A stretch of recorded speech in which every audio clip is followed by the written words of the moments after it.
वक्त हमारी मौजूदगी मुंबई के खार वेस्ट इलाके में द हैबिटेट स्टूडियो के ठीक बाहर है। ये हैबिटेट स्टूडियो बताया जा रहा है कि वही स्थान है जहां पर रणवीर अलाहाबादिया और द इंडियाज गॉट टैलेंट जो शो है, जो विवादित शो है, वो इसी स्पॉट पर शूट किया गया था।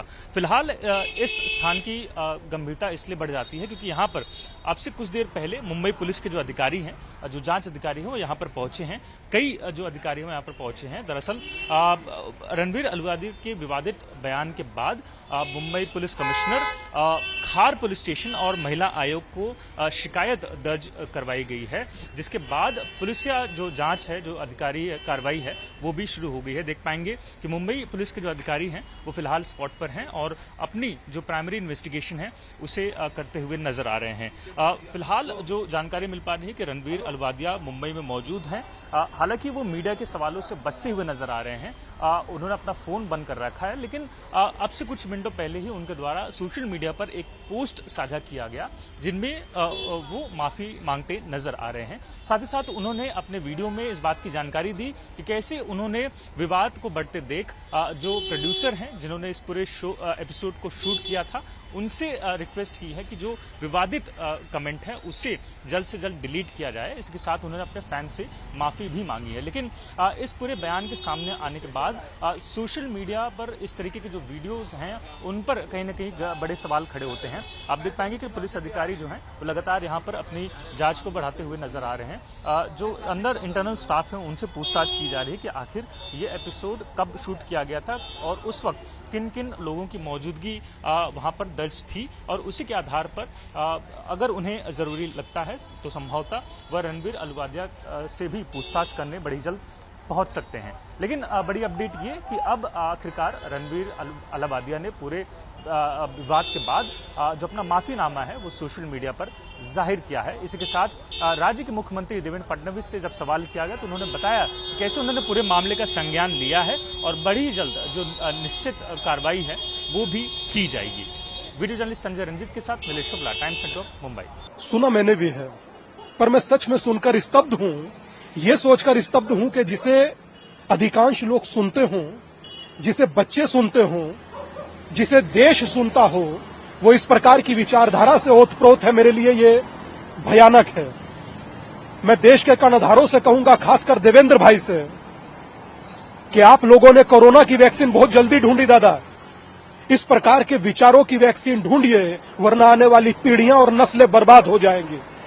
किस प्रकार के शब्दों का इस्तेमाल किया, मेरे पास उस शब्द के लिए कोई शब्द नहीं है। मतलब विध्वंसक, भयानक और देश की युवा पीढ़ी को या आने वाली पीढ़ी को नर्क और गर्त में ले जाने के लिए पर्याप्त है। मेरा आप सबसे निवेदन है, इनके लिए आप सही इलाज ढूंढिए। और मुझे लगता है कि कम से कम आज से अपने भविष्य का पतन करने वाले ये लोग हैं, भविष्य का पतन ना करें देश के, मेरी यही प्रार्थना है।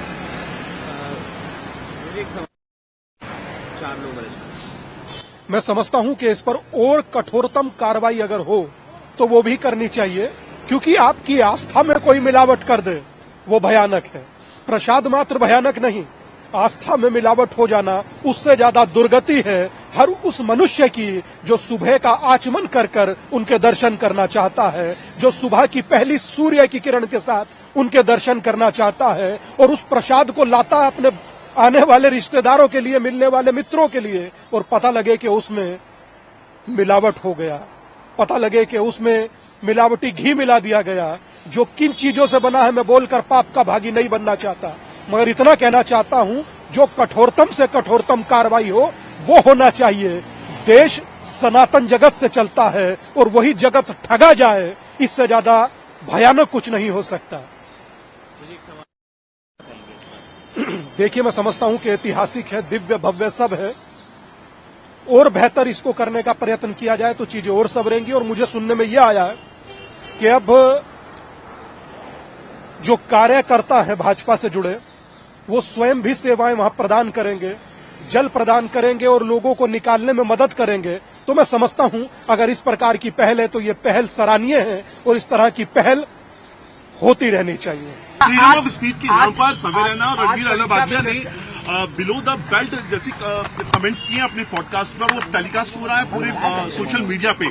which is very offensive actually on social media.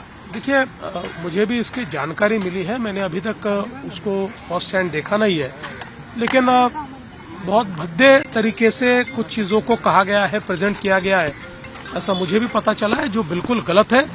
Freedom of speech सभी को है, लेकिन हमारी फ्रीडम वहां समाप्त हो जाती है जब हम किसी और के फ्रीडम पर इंक्रोच करते हैं, और इस प्रकार का इंक्रोचमेंट ये ठीक नहीं है। मुझे ऐसा लगता है कि अभिव्यक्ति इसकी भी कोई मर्यादाएं है। हमारे समाज में हमने अश्लीलता के भी कुछ नियम तैयार किए हैं, अगर उनको कोई पार करता है तो ये बहुत गलत बात है। अगर ऐसी कोई बात होती है तो उसके ऊपर कार्रवाई होनी चाहिए। आपत्ती व्यवस्था ये है कि कहीं न कहीं गठबंधन, सर आपत्ती व्यवस्था, देखिए, कोई गठबंधन का विषय नहीं है, ये मेरी बिल्कुल पर्सनल इस प्रकार की मुलाकात थी। जिस समय मैं मुख्यमंत्री बना उस समय उन्होंने मेरा अभिनंदन किया था, तब मैंने उनको कहा था कि मैं घर पर आऊंगा, उस हिसाब से मैं उनके घर पर गया था। एक प्रकार से ये दोस्ती की मुलाकात थी, और उनके घर मैंने ब्रेकफास्ट भी किया, और उसके बाद मैं यहाँ आया हूँ। कोई भी पॉलिटिकल चर्चा इस मुलाकात में नहीं हुई। उपमुख्यमंत्री एकनाथ शिंदे यांचं नाव वगळलंय। काय?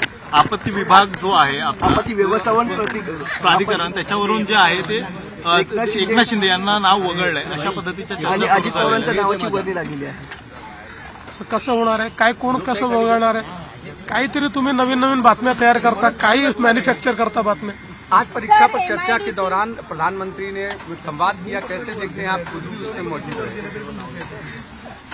मुझे ऐसा लगता है कि प्रधानमंत्री जी पूरे भारत को अपना परिवार मानते हैं, और अपने परिवार के बच्चे जो परीक्षा में जाते हैं उनके मन के प्रेशर्स, उनके अलग अलग प्रकार के प्रेशर्स, इसको समझकर उनमें से उनको बाहर निकाले और उनको जीवन का रास्ता मिले, उनको जीवन का मंत्र मिले।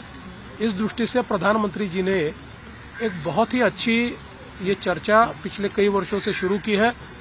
इस बार का फॉर्मेट तो इतना एंगेजिंग था कि मैंने बच्चों को पूछा तो बच्चों को बहुत अच्छा भी लगा, और उसमें से बहुत सीख भी मिली। तो एक प्रकार से हमारे बच्चों को जीवन का मंत्र मिलता है। मैं नहीं मानता कि दुनिया में कोई राष्ट्राध्यक्ष या कोई प्रधानमंत्री इस प्रकार की चर्चा करता होगा जो प्रधानमंत्री जी ने शुरू की है। मैं प्रधानमंत्री जी का बहुत बहुत आभार व्यक्त करता हूं।